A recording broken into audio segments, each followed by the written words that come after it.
Bismillahirrahmanirrahim. Assalamu alaikum wa rahmatullahi wa barakatuh. First of all, I'd like to welcome you all to this event today, Healthy Ramadan. The slides have been put together by British Islamic Medical Association, and I'll go through a little bit of detail as to what they normally do. So today with me I have some colleagues, Dr. Arif Dasu, who's a local GP in the area, Dr. Shepherd as well, who's another local GP, and he also specialises in diabetes as well. And then I've got another colleague who works in smoking cessation services called Talha, Rashid, and he also has a background in nutritional health as well.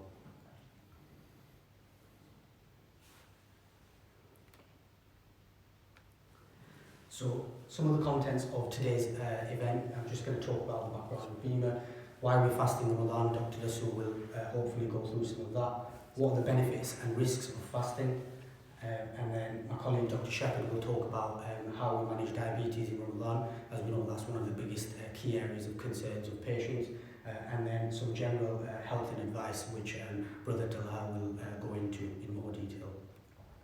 So what is Bima? So Bima, many of you might have heard of it, is a national organisation led by Muslim healthcare professionals from different backgrounds and specialisms, and it's volunteer led, and we do different events throughout the year, like this one which we held last year as well. It's based on Islamic principles and ethos, and we try and support clinicians but also the patients within the community, and it's a very growing organisation. We've got over 2,000 members at the moment, and it's continuing to grow. So just quickly, not to take much more time, just going through some of the previous events that have been done before. So some previous events that we've done before, especially in regards to cancer screening across the country, and also women healthcare professionals and how they can work in an NHS environment wearing the hijab and wearing Islamic clothing, and also like this Healthy Ramadan event. We also work with medical professionals that go out into Saudi Arabia to help the Hajis as well. Some of the events regarding mental health and organ donation, which again is a key contemporary topic at the moment. So the BIMA have done a lot of work around that. They also have a British Islamic Medical Association journal as well that provides support and information to healthcare professionals around the country. And then a lot of support for foundation doctors as well who are coming through the system. This is one of the key events, actually, just to quickly highlight. We did this last year as well in several mosques in Preston. Unfortunately, this year it probably won't be going ahead, but we would like to try and do something similar where we provide basic life support basically to the community and try and get the word out there to everyone. So the mission statement is to unite, inspire and serve. And I'll now pass you over to Dr. Dasu to take you through. Assalamu alaikum wa rahmatullahi wa barakatuh, everybody. I'm Dr. Dasu, I'm the local GP in Preston, and first of all I would like to wish everybody Ramadan Mubarak. May we all have a peaceful and prosperous and a beneficial Ramadan with Allah's blessings. Ameen. The purpose of this presentation is to provide some clarity, some education, basic information, and inshallah make it interesting for everybody. And I would like to begin by making an apology on behalf of BIMA and our colleagues that this presentation has been delivered in English only. The reason for this is that we have got time constraints. We have to make the presentation uniform and consistent, and for these reasons we are only going to be doing it in English and one language. However, we do have some diabetic fact sheets in different languages, and we will be distributing them to the Maulana for them to advertise them on their social media platform, inshallah. As Muhammad told you, that the presentation has been divided into 3 parts, and I'm going to talk to you about the benefits of fasting and the potential serious complications of fasting that everybody should be aware of. When I was initially approached to do this presentation, I thought I'll probably take the easiest part, and that's what I've got. So, why do we fast? When I asked myself this question yesterday, I was thinking to myself, and I asked others, and they said, well, because we have to. Do we have a choice? We don't. But simply put, we fast because it has been prescribed by Allah, and it has been mentioned in the Quran. This is a verse taken from Surah Baqarah, and as you can see that the meaning I'm going to read out to you, that it was in the month of Ramadan that the Quran was revealed as a guidance for mankind with clear messages, giving guidance and distinguishing between right and wrong. So any of you who is present in this month should fast, and anyone who is ill or on a journey should make up for the lost fast by fasting on the days later. God wants to see ease for you, not hardship, and He wants us to complete the prescribed period and to glorify Him for having guided us, so that you may be thankful. This is a verse from Surah Baqarah. And also, we fast because it's compulsory. And there are hidden rewards for fasting. Fasting is the only ibadah that is unseen to everybody. And Allah has also said that the rewards for fasting has been reserved for Allah to give us in the hereafter. Nobody knows the actual rewards of fasting. And it is a means of gaining mercy from Allah subhanahu wa ta'ala, and it is a means of gaining forgiveness. And it is a part of our faith. Now the next slide, is actually for the benefit of the youngsters and children listening at home, because fasting is also one of the pillars of Islam. It is said that, narrated by Hazrat Umar that Hazrat Jibreel alayhi salam, who was an angel, came down and he said, "Oh Muhammad, inform me about Islam." Jibreel was an angel, of course he knew what it was, but this is a means for us to learn from this. Prophet ﷺ said, Islam is that you should testify that there is no deity except Allah, and that Muhammad ﷺ is his messenger.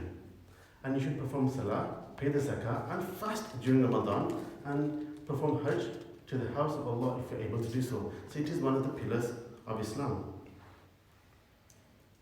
And there are secondary reasons for fasting as well. There are health benefits. However, we all know that they should not be our primary reason for fasting. There are health benefits that may be from the wisdom of Allah, Al-Hakim, but they are not primary reasons why we fast. Apart from Ramadan, there are also other days that we can fast. For example, in Shawwal, in the white days, the 13th, 14th and 15th of each month, Mondays and Thursdays, and alternate days. These are different sunnahs of the Prophet ﷺ.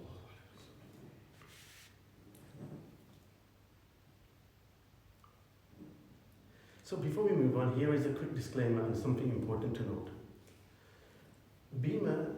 This Bima Health Promotion presentation is intended to provide a general information to the public, and it is not intended to address any specific circumstances of an individual or entity, and does not replace independent professional guidance and judgments from various professional health bodies. Bima has no conflict of interest in this presentation, and we have independently compiled this presentation. We have received no sponsorship from any pharmaceutical companies or Islamic organizations. All reasonable measures have been taken to ensure the quality and accuracy of the information presented in this talk. If you find any information regarding this talk that you believe may be inaccurate, please email beam@healthpromotion@britishema.org or speak to the presenter. Unfortunately, this presentation is not live streamed. It has been pre-recorded, but anybody can contact us directly if needed. It is also important to note that everybody listening at home should consult their GP or their practice nurse at the GP surgery for individual specific medical needs, and you should consult a scholar with regards to any specific Islamic rulings that may arise or questions that may arise relating to that. We have to understand that there are some differences of opinion within the Islamic jurisprudence and scholars, and therefore we also respect that as well. So, what happens to our bodies when we fast? This is a slide and a diagram to illustrate what happens generally. So, usually when you fast, your body enters into a state of fasting after 8 hours of the last meal. This is for physical purposes only. Obviously, it is important to clarify that spiritually we enter the state of fasting as soon as we make the intention. However, what I'm talking about and I'm referring to is the physical changes that take place within the human body. It takes approximately 6 to 8 hours for our digestive system to digest anything that we've eaten or drank. So it is only after that time that our body enters into a physical state of fasting. And the reason it is also important to realize this is because at the moment when we're fasting in Ramadan, inshallah, the fasts are generally speaking between 17.5 and 18 hours long. So after our body enters into the state of fasting, after 8 hours, there's still another 8 hours left. And that is a very long time for our bodies to be in this fasting state. So after 8 hours, initially your body using the food that you've eaten, and after 8 hours your body initially uses up the stored glucose, and therefore there's a risk of your blood sugars dropping because your body is using the glucose it has, and there may be some difficulties in maintaining your blood glucose levels in that time. And later in the fast, your body will break down the fat that's been stored before as a source of fuel. So what are the potential benefits of fasting? These are the physical benefits of fasting. They are very beneficial. However, like I said before, we actually fast for spiritual reasons. However, with Allah's hikmah, we do get these physical benefits also. So, weight loss, improved cholesterol, improved blood pressure control, improved blood glucose control. So what fasting does do, it makes our insulin more receptive to the body, and it kind of makes our body more susceptible to insulin, and therefore we get a better blood glucose control in the majority of the patients. It improves mental well-being, and it can be a source of controlling our habits and addictions, for example, smoking and unhealthy snacking.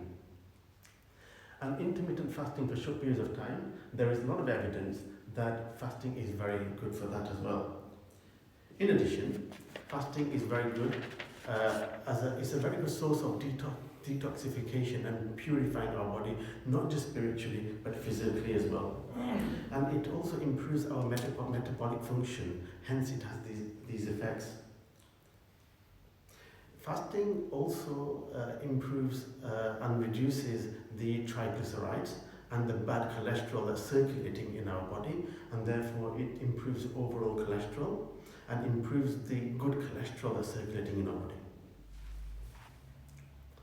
And there are also spiritual benefits. It says in the Quran Sharif also that, O you have believed, O you who have believed, decreed upon you is a fasting, as it was decreed upon those before you, that you may become righteous. So fasting is a means of gaining taqwa also. What are the potential risks of fasting? There are some physical risks, for example, dehydration, stress, sleep disruption, and worsening of a medical condition. And various health-related complications can happen, and it is important to realize and get the message across to our fellow brothers and sisters and mothers at home that and children that the complications can be quite serious if not taken care of. And there is a list of patients who might suffer with the following illnesses, for example, diabetes, asthma, COPD, chronic heart failure, chronic kidney disease, mental health, glaucoma, infections, pregnancy and breastfeeding. Patients who belong to these categories and some more, for example, patients who are on dialysis and other medical conditions are at risk of getting complications from fasting. It is important to note also in the infection is acute and chronic. So for example, if you fall ill during the Ramadan, for example, with a chest infection, pneumonia, tonsillitis, or even the current COVID-19 that's going around, that can also have a negative impact on your body in a state of fast. So if you're at risk, what should we do? I think this next diagram is very, very important. It actually puts in 3 aspects together. So this is a person as a whole, This is a religion, so the scholar, and this is medicine, what the medical professional opinion is. So if you have an illness and all three are saying the same thing and you belong to this middle circle, then it is generally advised that you should abstain from fasting. And then you fall into this category which is a bit on the outside. And if there's two people saying professional advice is that you should be fasting or not, then I think you should then weigh the potential complications of going ahead with the fast. But if you're feeling like, my God, I'm not feeling too right today, I shouldn't fast. If it's just one thing, then it is beneficial that you get up for suhoor and have a good fast. And if you're at risk of fasting, so if you do belong to that risk, and if you come into the high risk category in the middle, then what should you do? So many Muslims, so Allah made fasting very flexible for us. And it is important that Muslims with exemptions, health conditions, for example diabetes and other illnesses that we mentioned, insist on fasting during Ramadan. This creates a medical challenge for both patients and the physicians. So for patients because they can fall ill, and for the physicians because the complications can be difficult to treat afterwards. And so what does the Quran have to say about this? So I will now take you back to the initial ayah that we mentioned before. And it says, and I'm going to read out the underlined part this time, and it says, anyone who is ill or on a journey should make up for the lost days by fasting on the days after. God wants to ease for you, not hardship. It is very clear in this ayat that Allah wants us to be flexible and sensible and take the appropriate professional advices from the medical profession and from our esteemed scholars, Islamic scholars, and use the advice appropriately. So this side continues from the previous one. So if you're at risk, what should we do? So patients with certain conditions, like we mentioned before, so I'm not going to repeat them, are exempt from fasting during Ramadan. And these are generally the patients who have got a higher risk of complications if they don't eat or drink on a regular basis and are markedly altered. For those who are ill, there is more than a permission not to fast. Not just a permission, there's more than permission. For example, there's a chance of making the fast up later or doing a fidya. And Islam is transparent and flexible. And Ibn Umar reported, the Messenger of Allah sallallahu alaihi wasallam, reported that verily Allah loves for you to take on me concessions, just as it dislikes for you to be disobedient. And if you're still at risk, like I said, you can actually give a small compensation in the form of fidya, or you can make up with the fast at a later date, or you could actually feed the hungry and the poor for the exemptions due to chronic illnesses. And if you need any further information or any medical advice, then I do suggest that you consult your GP surgery and speak to a relevant health professional or consult a scholar. Assalamu alaikum. I will now pass on to my colleague, Dr. Shepherd. Bismillahirrahmanirrahim. Assalamu alaikum. My name's Dr. Shepherd. I'm a GP who works in Preston. For me, with Dr. Dasu and the team. So obviously the month of Ramadan is almost upon us. So may Allah subhanahu wa ta'ala reward us all for all our hard efforts. And may we be blessed during this blessed month. Amen. So I kind of involved with a lot of our patients that we see during Ramadan, mainly with questions around the diabetes. This seems to be the most common disease or condition where patients will come to seek advice for with their GP or with their nurse practitioners regarding how they manage their diabetes during this blessed month. Diabetes can obviously be a very challenging condition during the month of Ramadan, so it's very important that patients have taken the time to consult with their health professionals, to consult with their nurses, to make sure that they're, first of all, fit enough to fast during the month of Ramadan, but also to make sure that they're aware of what they need to do from a medical point of view during this month.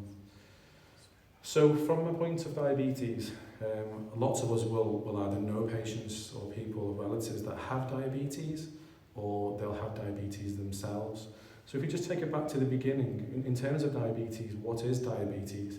Diabetes is a health condition where patients have problems with the glucose in their blood. They have unmanageable levels of high glucose in their blood, which obviously comes from the food that we eat. And also the body does have different storage mechanisms where they can store it in the liver, for example, to utilise it at a later time. In terms of diabetes, most of the time two things tend to go wrong. The first problem is either the insulin that we manufacture, which is the hormone that helps to metabolise our glucose, malfunctions. It's not working, we don't have enough. Or on the other hand, for whatever reason, it doesn't become as sensitive or it doesn't have the performed value that it needs to. So most of us will either have a type 1 diabetes or a type 2 diabetes. And again, if you can't maintain and monitor your glucose levels, they can become dangerously high, which will then obviously cause diabetic complications. So like I mentioned, there are mainly two types of diabetes that most of us are aware of. Type 1 diabetes, which is around about 10% of the population. They will have type 1 diabetes, and this is the condition where the body is unable to manufacture the hormone insulin. Therefore, it needs to be given artificially through injections. Most people will develop this at a very young age, either in adolescence or in childhood, and like I mentioned, will need to go on to using insulin. Type 2 diabetes is what most of us as general practitioners or in the community are aware of and familiar with, which is about 90% of the patient population really. This is again where insulin is not made in adequate quantities, but also as well, sometimes the insulin that is made doesn't do the job that it's designed to do. A lot of the time this is linked to lifestyle, so things like obesity, poor diet, there is an element of family history, age as I mentioned, and also kind of ethnic background as well. Again, this tends to start in more later life, in older adult life, and then develops through and starts gradually. Again, it can take several years for the symptoms of diabetes to present themselves, and as a consequence, often complications from diabetes will arise as this continues. So if we talk about, obviously Dr. Dasu's mentioned about the risks of fasting, and the main risk of fasting would be from a hypoglycemic point of view. This means that the blood sugars in the body drop very low, dangerously low, which in some people can make you very poorly, especially if your patient's taking medicines like insulin or hypoglycemic agents such as glycosides. So some of the symptoms that we need to be fully aware of are things such as shaking or sweating, if we get any blurred vision, tingling of the lips, any irritability or anxiety, or if we notice that our heart is beating fast or we get any palpitations. Some of the time we may not notice these symptoms ourselves, so it's important for our family members or our colleagues to keep an eye out for some of these symptoms, and again, if there is any concerns, to raise that concern with the patient. And I would suggest obviously a blood sugar test will be needed in that case. The other potential risks as well is that if the blood sugar does go too low, like I said, you may not be fully aware of it. So it's important during this time, especially if you are at risk of hypoglycemic episodes, that you do consult with your GP or your pharmacist or your practice nurse so that medications can be adjusted and reviewed accordingly.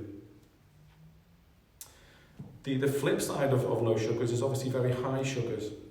And again, that can sometimes come around with what we're eating, or again, if we are not compliant with our medications during the month of Ramadan or they're changed during Ramadan, that can sometimes lead to very high sugars.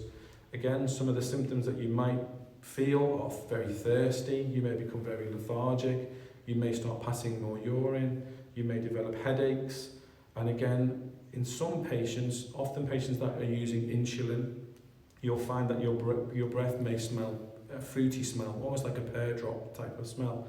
Again, that is a sign of very high blood sugars, and again, that does need to be addressed urgently. So from a hyperglycemic point of view, high sugar point of view, there are two main conditions that you need to be fully aware of. This is DKA, or diabetic ketoacidosis, or hyperosmolar hyperglycemic states, or HHS. Both of these are as a result of very high blood sugars, and both of them can be very serious, if not life-threatening. Again, as Dr. Dasu mentioned earlier, from a metabolism point of view, what will happen is, in terms of the fast, we will then start to metabolize fats, and when we start to metabolize fats, we produce these ketones. Ketones is what leads to diabetic ketoacidosis and can result in diabetic coma, which is obviously very, very dangerous. HHS is a condition that arises again from high sugars, but it's often due to very severe dehydration. One way to check if you're dehydrated is obviously to check your urine.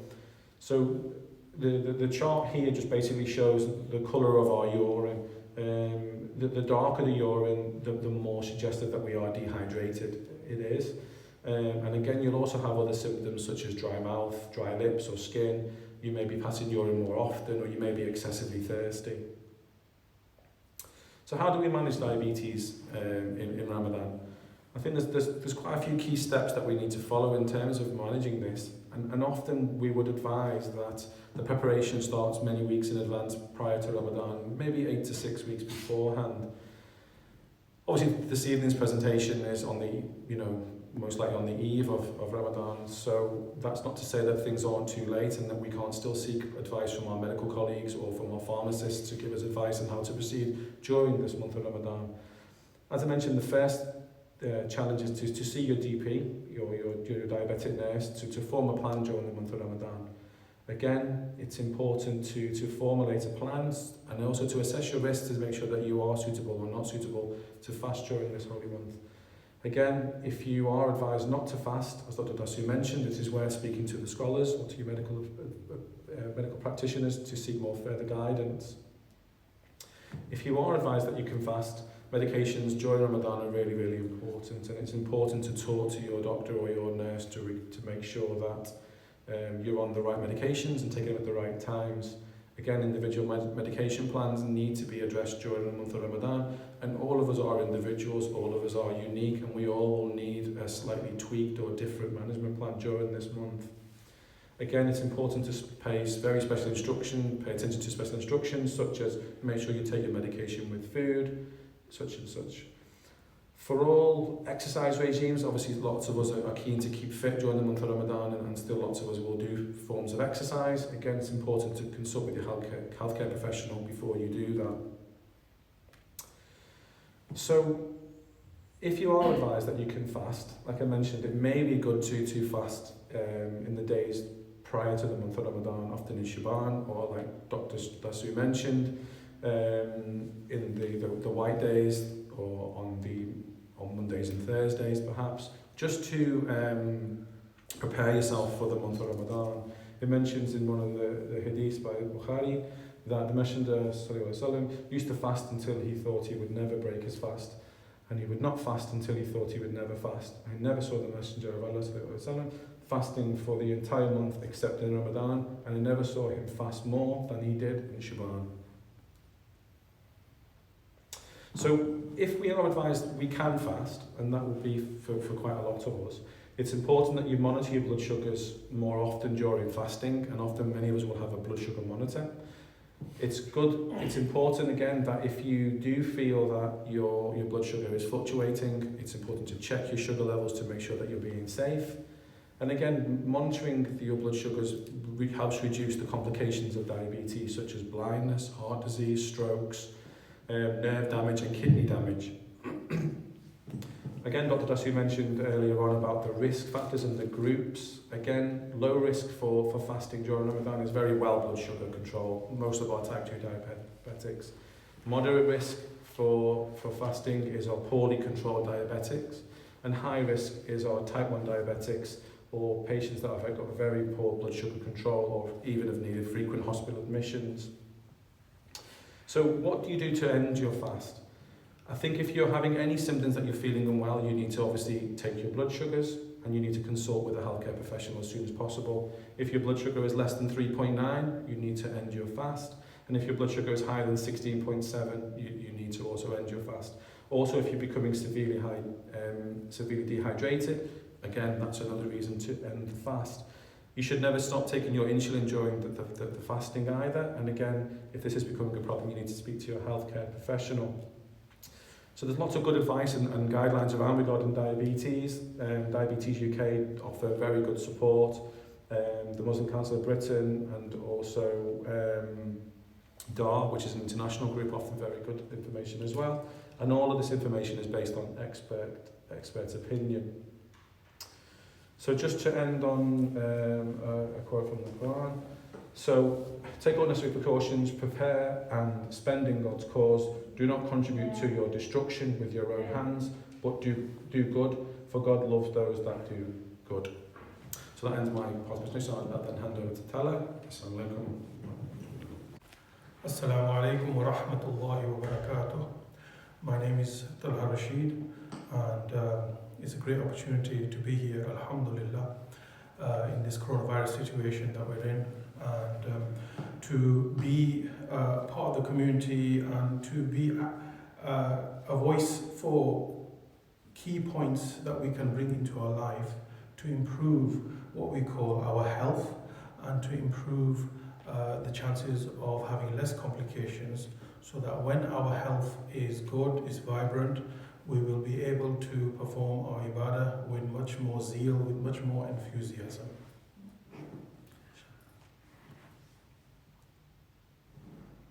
There's 3 key points that I'm going to discuss.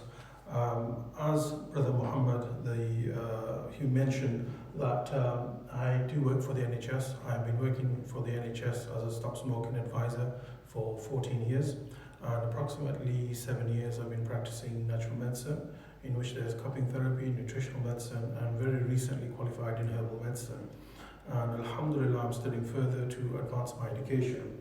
Now coming, the NHS stop smoking work that I do is working with the community in different health centres, and the nutritional side, the complementary health side is a separate to the NHS. So that's something that I practice on a private basis.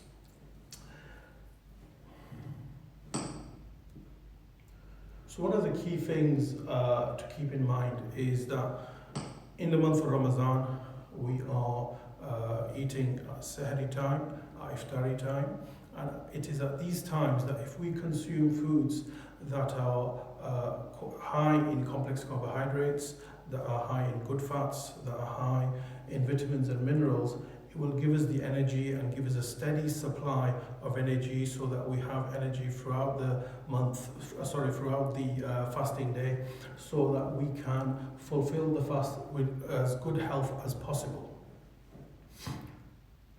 Obviously, with the right diet, so just to give a few examples, complex carbohydrates, the consumption of porridge, and what we could do is that even in porridge we can add almonds, nuts, seeds, and this will increase the protein content of the food. It will increase the good fats content of the food, which is also all necessary and important for addressing and preventing heart disease and diabetes, which was discussed not so long ago.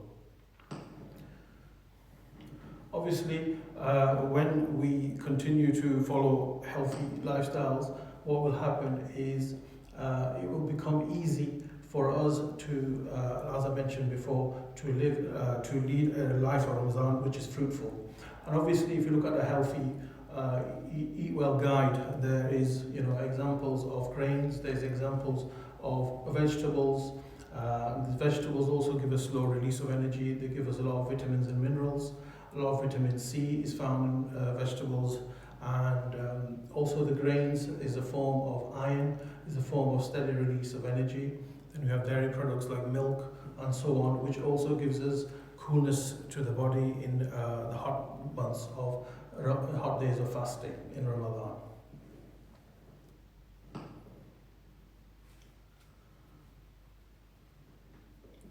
So during Iftari time and Sahari time, the consumption of dates is an excellent way to increase our body energy very quickly. When we have an empty stomach for so many hours, one of the things that happen is there can build up excess of stomach acid in the body. So eating dates will reduce that stomach acidity naturally. Is a form of iron which will give us energy. It's high in potassium, so those people, especially suffering from high blood pressure, it will help in those conditions. Water, of course, during the Iftari and the Sahari time, if we are consuming water steadily throughout the Iftari and Sahari time, what will happen is we'll be replenishing our energy. We've got to keep in mind that every 1% of a reduction we have in water, we have a 2% reduction in muscle energy, muscle stamina. Of course, this is why during the fasting time we have low energy, we have tiredness, and which is expected, which is part and parcel, you know. But this is something that we have to go through to control our nafs, to control our desires, so that we achieve this goal of taqwa, which is one of the most important aspects of Ramadan. So we should hydrate ourselves, and we can hydrate ourselves in different ways as well. So the consumption of cucumber, watermelon, fruits that can have more water content inside, that is also a form of hydration.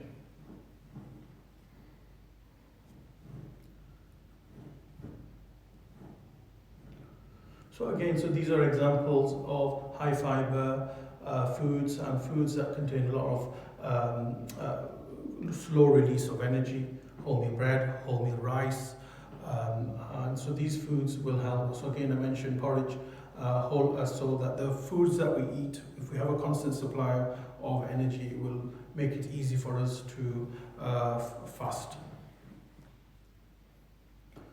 So again, we've got examples of complex carbohydrates, and so these are the things that we should try our best to consume. So the complex carbohydrates, we've got grains and seeds like barley, wheat, oats, millets, semolina, beans, lentils, wholemeal flour, and basmati rice. So these are foods that we consume, and if we consume in moderate amounts, our energy will increase. By eating to our full, we're actually reducing our energy levels and also increasing complications like acidity, heartburn, and constipation even. Especially if there is fiber lacking in the diet. And these are examples. So if we look at Middle Eastern meal, we have falafel burgers, we have cucumber and pomegranate salad, white bean moussaka, and then you have herb yogurt rice soup. In the South Asian diet, so grilled tikka chicken, dal vegetable curry, air-fried savouries, wholemeal roti and rice, and then finally in the African UL example, you have the Moroccan lamb tagine, Mediterranean egg and tomato skillet with pita, fasolia, spaghetti squash with dukkha. And generally speaking, it is a time where we are tempted to consume a lot of foods high in sugar and fried foods. So generally speaking, in our curries, if we can reduce the content of oil gradually, so that will become a more healthier meal. And obviously, of course, try grilled, baked, steamed or dry fried foods as well. And of course, like I mentioned earlier, choosing fruits and vegetables, that is very helpful. Obviously, there's certain foods that are very high in sugar, the certain fruits are very high in sugar, and there are certain fruits that are much less amount in sugar. So to give you examples, strawberries, blueberries, raspberries, this type of fruits, they are low GL, so they put a less strain on the glycemic load, so they're very good for diabetes control, increasing energy, and weight loss.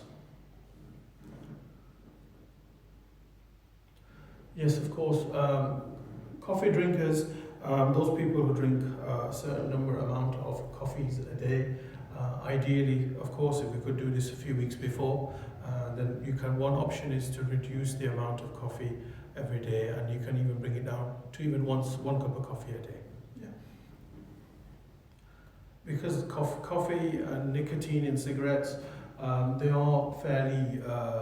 they can be fairly addictive. Well, they both are, and when you consume it, especially coffee, when you consume it in a higher amount, it is fairly addictive. And of course, we are all aware the addiction of nicotine and cigarettes, which I will be discussing very shortly.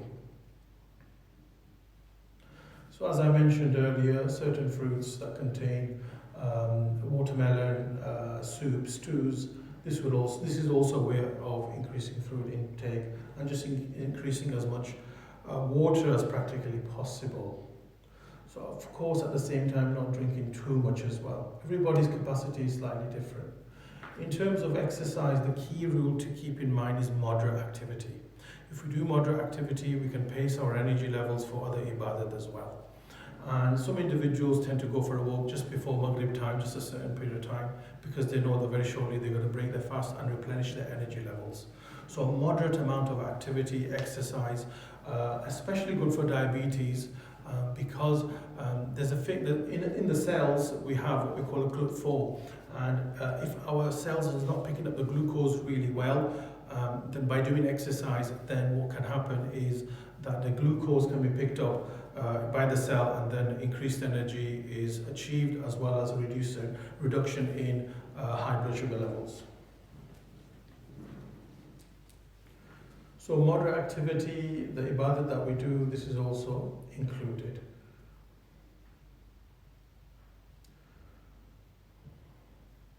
So obviously one of the things that we've heard quite often is that we're all unique individuals, and our health needs are all unique and different. And with that in mind, speaking to a healthcare practitioner is helpful. Just like before a doctor prescribes any medication, he takes into consideration the medical history and so on, and then accordingly he will recommend appropriate medication. Similarly, whether it be certain diets, whether it be certain herbal remedies, again that should be taken through somebody who's trained in the field of natural medicine.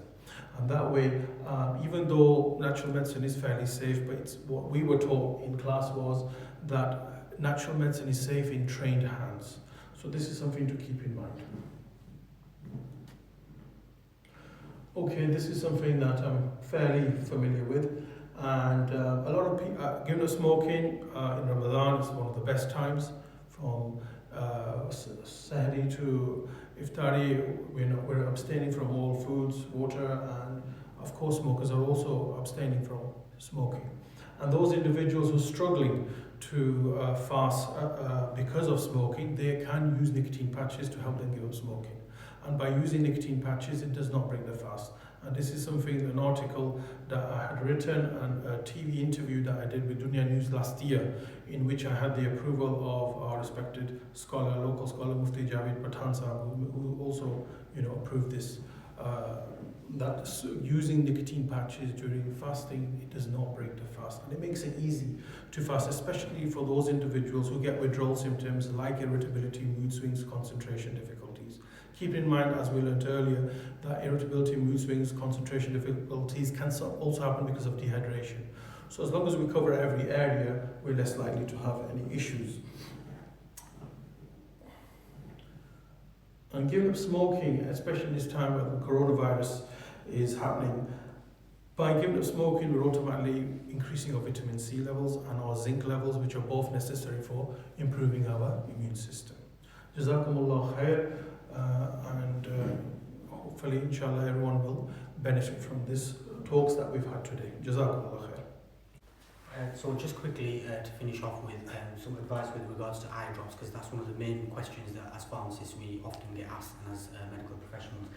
So if you look at Mufti Zubair fatwa with regards to which medications and which procedures are permissible whilst fasting, there's a long list which we'll provide a reference for online. You can look at that for more detail. But with regards to eye drops, the majority, the consensus is that they are okay to use whilst fasting because of the fact that it doesn't go through to an orifice of consequence. Now, there's ways of getting about this, especially for patients who have glaucoma. It's very, very important that they continue to use their eye drops, otherwise it could lead to serious complications. Now, there's a method which is recommended where you basically, everybody has a tear duct and it's like a little hole at the corner of their eye, and if you press that and then pour the eye drops in at that time, then basically you prevent any sort of fluid, excess fluid going down into the nasal cavity and then down to the throat. And so if you use this method, this will be easier for you and it will hopefully prevent any excess fluid, and then the extra will just come out from the sides. That way you can still use your eye drops, and if you want to take the opinion that you can't use them, then you can always split them, and so you can use them in the morning at Sahri time and then in the evening after iftar. So as we, Jazakallah, first of all, that was a great presentation from the whole team, and there were some delicious options to pick from for suhoor and iftari, and inshallah it will be very beneficial.